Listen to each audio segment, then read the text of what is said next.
Hi అండి, ఈ రోజు కూడా ఒక చక్కటి వీడియోతో నేను మీ ముందుకైతే వచ్చేసాను. మరి ఈ రోజు వీడియోలో మనం ఏం చూడబోతున్నాము అంటే సంతూర్ సోప్ గురించి అయితే తెలుసుకోబోతున్నాము.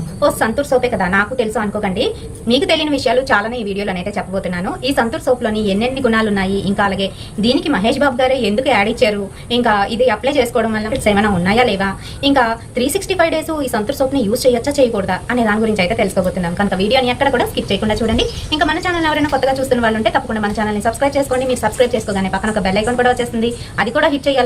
అది హిట్ చేస్తేనే నేను పెట్టే ప్రతి వీడియో నోటిఫికేషన్ మీ వరకు వస్తుంది. సో ఇప్పుడు సంతూర్ సోపు, ఈ సంతూర్ సోపు మన బామ్మల కాలం నుంచి మనం చూస్తూనే ఉన్నాము. సంతూర్ సోపు ప్రతి ఒక్కరు కూడా వాడుకోవచ్చు, ఎటువంటి సైడ్ ఎఫెక్ట్స్ అనేవి ఉండవు. అందులో ఇంకా మంచి మంచి ఫ్రేగ్రెన్స్ తోనైతే ఇప్పుడైతే లాంచ్ అయ్యాయి. ఇది వచ్చేసి మనకి సంతూర్ లెమన్ ఇంకా అలాగే అలోవెరా కాంబినేషన్ లో వచ్చిన సోప్ అనమాట. ఈ సోపు మనకి గ్రీన్ కలర్ లోనైతే ఉంటుంది ఈ విధంగా. సో ఫ్రీగ్రెన్స్ వచ్చేటప్పటికి మనకి మంచి ఘాటైన లెమన్ ఫ్రీగ్రెన్స్ అయితే వస్తుందన్నమాట. ఇది ఫీల్ ఫ్రెష్ కోసం ఈ సంతూర్ సోప్ అయితే లాంచ్ చేశారు. అంతేకాదు నార్మల్ సంతూర్ సోప్ ఏదైతే ఆరెంజ్ కలర్ లో ఉంటుందో ఆ సోప్ కూడా చాలా మంచిగా ఉపయోగపడుతుంది. ఈవెన్ మహేష్ బాబు గారే ఈ సోప్ గురించి యాడ్స్ అయితే ఇచ్చారు, మీ అందరికీ తెలిసిందే. సో సంతూర్ సోప్ అనగానే మనకి గుర్తొచ్చేది ఏంటి అని అంటే, ఒక టీనేజ్ అమ్మాయి చక్కగా నడుచుకొని వెళ్తుంటే అబ్బాయి ఎంత బాగుంది అని అనుకునే లోపు వెనకాల నుంచి ఒక అమ్మాయి వచ్చి మమ్మీ అనుకుని వస్తుంది. సో ఇది అందరికీ తెలిసిందే. ఈ జోక్ ని మనం బయట కూడా ప్లే చేస్తూ ఉంటాము ప్రతి ఒక్కరి దగ్గర. ఎవరైనా బాగుంటే వాళ్ళని చూసి, వాళ్ళ పిల్లల్ని చూసి మనం ఈ సోప్ యాడ్ అయితే చెప్తూ ఉంటాం కదా. సో ఈ రకంగానే పనిచేస్తుందండి. ఎలా ఉపయోగించుకోవాలనేది తెలుసుకోవాలి. 65 డేస్ ఉపయోగించుకోవచ్చా ఉపయోగించుకోకూడదా అని అంటే 365 డేస్ కూడా ఉపయోగించుకోవచ్చు, ఎటువంటి ప్రాబ్లం ఉండదు. లక్స్ ఒకటి అండ్ అలాగే సంతూర్ ఒకటి. ఇది మనకి ఏంటంటే కాలాలు అంటే సీజన్స్ మారుతున్నప్పటికీ కూడాను మనకి ఈ సోప్స్ అనేవి మార్చిన అవసరం లేదు. కొన్ని సోప్స్ అయితే గ్లిజరిన్ సోప్స్ ఉంటాయి, చాలా ఎక్కువ గ్లిజరిన్ ఉంటుంది. ఆ గ్లిజరిన్ సోపు మనము కేవలం కొన్ని సీజన్స్ లోని మాత్రమే ఉపయోగించాలి, మిగతా సీజన్స్ లో ఉపయోగించడానికి పనికి రావు. మరికొన్ని సీజన్స్ లోని డవ్ అలాంటివి ఉన్నాయి కదా, అవి కొన్ని సీజన్స్ లోనే యూజ్ చేస్తారు. కానీ ఇది మటుకు అలా కాదు. ఇదిని ఇంకా అలాగే లక్స్ కూడా అంతేనండి. ఇదేంటంటే మనము ఎవ్రీ సీజన్ లో యూజ్ చేసుకోవచ్చు, ఎటువంటి హామ్ అనేది కలగదు, ఎవరైనా యూజ్ చేసుకోవచ్చు. చిన్న పిల్లలు అంటే ఆఫ్టర్ 10 ఇయర్స్ నుంచి ప్రతి ఒక్కరు కూడా యూజ్ చేయొచ్చు. pH లెవెల్స్ కి వచ్చేటప్పటికి కొంచెం ఎక్కువ ఉన్నప్పటికీ కూడాను మనకి ఎటువంటి హామ్ అనేది జరగదు. చర్మం సున్నితంగా కాంతివంతంగా అయితే తయారవుతుంది, రీజనరేట్ చేస్తుంది అనమాట, యవ్వనంగా కనిపిస్తారు. అలాగే దీని ప్రైస్ ఎంత అని అంటే మిగతా సోప్స్ తో కంపేర్ చేసుకుంటే చాలా తక్కువ. ముందు మీరు ఇలాంటి శాంపిల్ ప్యాక్ ని అయితే కొనుక్కొని చూడండి, 10 రూపీస్ శాంపిల్ ప్యాక్ ని. దాన్ని వాడిన తర్వాత బాగుంది పడుతుంది అనుకుంటే తప్పకుండా మీరు పెద్దదాన్ని అయితే తీసుకోండి. ఏంటంటే ఇలాంటి సోప్స్ అనేటప్పటికి చాలా తక్కువగా చూస్తూ ఉంటారు, కానీ ఈ సోప్సే ఎక్కువగా సేల్ అయ్యేది తెలుసా అండి. ఈ సోప్స్ చాలా బాగా పని చేస్తాయి. దానికి గల కారణం ఏంటి అని అంటే వాళ్ళ బిజినెస్ ప్రాక్టీస్ అనుకోవచ్చు. ఇంకొకటి వచ్చేసి ఇవి అందరికీ పనికి వచ్చేటట్టు తయారు చేయడం కూడాను. బిజినెస్ ప్రాక్టీస్ ఎలా ఉంటుంది అని అంటే, మన ఇండియన్ ఎకానమీ మన పాపులేషన్ బట్టి వాళ్ళు ఏంటంటే తక్కువ రేంజ్ లోని మంచి ప్రొడక్ట్ ని ఉత్పత్తి చేస్తే గనక ఎక్కువ శాతం వీళ్ళ ప్రొడక్ట్ అనేది అమ్ముడుపోతుంది. సో ఆ విధంగా వీళ్ళు ఏంటంటే ఇలాంటి సోప్స్ ని, చిన్న సోప్స్ ని తయారు చేసేటప్పుడు కంటెంట్ చాలా బాగుంటుంది. అందుకే చాలా మంది పెద్ద సోప్స్ కొంటారు, ఇలాంటి సోప్సే కొంటారు, శాంపిల్ ప్యాక్సే కొంటారు. శాంపిల్ ప్యాక్ లోని మనకి మంచి కంటెంట్ అయితే ఉంటుంది అనమాట. సో దానివల్ల మంచి రిజల్ట్ అయితే వస్తుంది, ఇమీడియట్ రిజల్ట్. అంతేకాదు మ్యానుఫ్యాక్చరింగ్ డేట్ నుంచి 36 మంత్స్ వరకు దీని లైఫ్ టైం అయితే ఉంటుంది. ఇందులోని మనకి 44 గ్రామ్స్ అయితే సబ్బు ఉంటుంది అనమాట.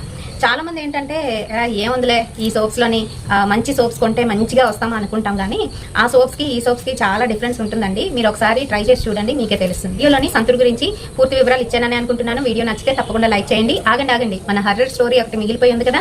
హర్రర్ కంటెంట్ ని ప్రతిరోజు కూడాను మన ఛానల్లోనైతే చెప్తున్నాను, అది కూడా లాస్ట్ లోనైతే చెప్తానండి. ఎందుకంటే ఫస్ట్ లో చెప్తుంటే లేదంటే మధ్యలో చెప్తుంటే ఎవరు కూడా చూడట్లేదు, స్కిప్ చేసేస్తున్నారు. అందుకని లాస్ట్ లోనైతే నేను రియల్ ఇన్సిడెంట్స్ ని బేస్ చేసుకొని మీకు ఈ స్టోరీని అయితే చెప్పడం జరుగుతుంది. మా మదర్ కి జరిగిన ఒక రియల్ ఇన్సిడెంట్ ని ఈ రోజు నేను మీతో షేర్ చేయబోతున్నాను. అదేంటంటే తన చిన్నతనంలోని జరిగిన కొన్ని ఇన్సిడెంట్స్, ఇంకా అలాగే తను పుట్టిన డేట్ ఆఫ్ బర్త్ ప్రకారం తనకి పారానార్మల్ యాక్టివిటీస్ అనేవి ఈజీగా తెలిసిపోతూ ఉంటాయి అనమాట. మనకి అవి తెలియవు. అయితే ఒక రియల్ ఇన్సిడెంట్, తను పుట్టింది వైజాగే కాబట్టి వైజాగ్ లోనే జరిగిన ఒక రియల్ ఇన్సిడెంట్ గురించి అయితే చెప్పబోతున్నాను. ఇది జరిగి 60s లోనే ఎప్పుడో జరిగింది, నాకైతే కరెక్ట్ గా డేటు అది తెలియదు, కానీ 60s లో జరిగింది అనమాట. ఇలాగే గణేష్ చతుర్థి అయిపోయిన తర్వాత వాళ్ళ ఇంట్లో చెప్పాను కదా, ఫ్యామిలీ చాలా పెద్దది, 14 మంది పిల్లలు అని అంటే ఇంకా ఇల్లంతా సందడిగా ఉంటుంది. కాబట్టి వాళ్ళ మదర్ ఏంటంటే మార్నింగ్ పూజ చేసేసి ఈవినింగ్ కల్లా అనిపేసేవారు అనమాట. సో ఇలా ప్రతి ఇంట్లో కూడా జరుగుతూ ఉంటుంది కొంతమంది ఇళ్లలోని. అయితే ఈవినింగ్ వీళ్ళందరూ చిన్న పెద్ద ఉన్న ఒకరి తర్వాత ఒకరు వెంటనే పుట్టేసిన వాళ్ళు 1 year 2 years గ్యాప్ లోనే అనమాట అందరు కూడాను. మా అమ్మగారి తర్వాత 3 అబ్బాయిలు, అంతకన్నా ముందు ఇంకా 3 ఉన్నారు. అయితే ఇలాంటివి ఇష్టం అనమాట, నేను అనుపుతాను, నేను తీసుకెళ్తాను దేవుణ్ణి అని అంటే తమ్ముడు ఎవరైతే ఉన్నారో తన తర్వాత తను అప్పచెప్పి, అంటే మా మామయ్య గారు అనమాట, తను అప్పచెప్పి తీసుకొని వెళ్ళారు. జరిగింది బీచ్ దగ్గరే కదా అని చెప్పేసి నడుచుకొని వెళ్ళిపోతున్నారు అనమాట. నడుచుకొని వెళ్ళి అక్కడ అనపడానికి వెళ్ళిన వాళ్ళు అనిపేసి అక్కడ నుంచి వచ్చేయకుండా కొంతసేపు ఆడుకొని వద్దామని అక్కడ ఆడుతున్నారు. సో వాళ్ళు వెళ్ళిన ప్లేస్ లోని మనకి అక్కడ బీచ్ లోని చూడండి ఒక్కొక్క దగ్గర గోపురాలు లాగా కట్టి ఉంటాయి కదా, అలాంటి ప్లేస్ లోని ఒక దగ్గర చాలా ఎక్కువగా రాబందులు, కాకులు అయితే ఉన్నాయంట. సో చాలా బ్యాడ్ స్మెల్ వస్తుందంట. అండ్ అలాగే ఏదో నల్లగా ఇంతలాగా కనిపిస్తుందంట. ఏంటని చెప్పేసి ఇద్దరు భయం లేకుండా దగ్గరికి వెళ్ళి చూసేసరికి ఒక మనిషి చనిపోయి ఉన్నాడు. తన తొడలోనే మొత్తం బాడీని అంతా కూడా తోసేసి ఒక ఇంత మనిషి ఇలాగా నల్లగా అయిపోయి ఉందంట అక్కడ శరీరం అంతా కూడా. అంటే ఆ డెడ్ బాడీని చూసేసరికి మా అమ్మగారు జడుచుకున్నారు. ఆడపిల్ల కదా జడుచుకొని వెళ్ళిపోదాం అంటే వాళ్ళ బ్రదర్ ఎవరైతే ఉన్నారో, లేదు ఇక్కడ వాళ్ళకి చెప్దాము ఎవరికైనా అని చెప్పి అక్కడ ఉన్న కలర్ వాళ్ళు ఎవరైతే ఉన్నారో వాళ్ళకైతే పిలిచి చూపించారంట. ఇదిగోండి ఇలా ఉంది అంటే వెంటనే వాళ్ళు పోలీసులకి కాల్ చేయడం, వాళ్ళు రావడం, ఇన్వెస్టిగేషన్ చేయడం అంతా కూడా జరుగుతుంటే వీళ్ళు ఇంటికి వెళ్లకుండా 4 o'clockకి నిమజ్జనానికి వచ్చిన వాళ్ళు నిమజ్జనం చేసేసి అక్కడి నుంచి వెళ్లకుండా తిరిగి ఇంటికి 7:30కి వెళ్ళారంటండి. 7:30కి వెళ్తే మా అమ్మగారికి వాళ్ళ తమ్ముడికి ఇద్దరు శుభ్రంగా వాళ్ళ మదర్ తిట్టారంట. తిట్టిన తర్వాత మా అమ్మగారి లైఫ్లోని చాలా చేంజెస్ అయితే వచ్చేసాయి. ఈవెన్ మేము పుట్టినంత వరకు ఆమెకి ఏదైతే అక్కడ చూసిందో మరి ఆ తర్వాత ఆమె లైఫ్లోని అంతా కూడా పారానార్మల్ యాక్టివిటీస్ అనేవి చాలా ఎక్కువైపోయి చాలా ఇబ్బందులు పడ్డారు. వాటన్నిటి గురించి నేను ఒక్కొక్కటిగా మీతోనైతే షేర్ చేస్తాను. నిజంగా లైఫ్లోని ఇంతలు పడ్డం ఒక ఎత్తు అయితే ఇలాంటివి జరిగినప్పుడు ఇంకా చాలా భయంకరంగానైతే ఉంటుంది లైఫ్.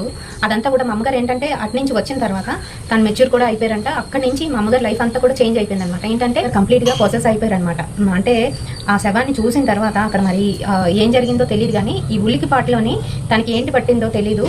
అక్కడి నుంచి మేము పుట్టేంత వరకు కూడాను ఆవిడకి ఎన్నో కష్టాలు, చాలా ఇబ్బందులు పడ్డారు. చాలా భయంకరమైన సిచ్యువేషన్స్ అయితే ఫేస్ చేశారండి. ఇవన్నీ కూడా మాకు చెప్పేవారనమాట. నేను మీతో షేర్ చేస్తున్నాను. నచ్చితే తప్పకుండా లైక్ చేయండి అండ్ అలాగే షేర్ చేయండి. మన ఛానల్ని తప్పకుండా సబ్స్క్రైబ్ చేసుకోండి. రేపటి సరికొత్త వీడియోతో మళ్ళీ మీ ముందుకు వచ్చేస్తాను. Until then by.